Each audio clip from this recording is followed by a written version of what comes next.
Terminal tipe C di Kecamatan Perlak Kota Kabupaten Aceh Timur kini sudah mulai diaktifkan oleh pihak perhubungan Aceh Timur. Terminal ini sebelumnya terbengkalai sudah sejak 5 tahun lebih tanpa ada perawatan sama sekali. Banyak masyarakat senang atas diaktifkannya terminal tipe C di Perlak Kota Kabupaten Aceh Timur.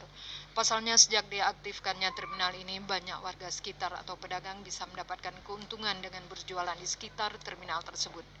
Kepala Dinas Perhubungan Kabupaten Aceh Timur Zulkifli ST melalui Kasih Bidang Darat Teguh Fadlisah mengatakan, saat ini pihaknya mencoba memanfaatkan terminal tipe C ini. Hal ini dilakukan untuk mencegah pungutan liar di jalan oleh anggotanya. Tahapan sosialisasi ini dilakukan selama 1 bulan.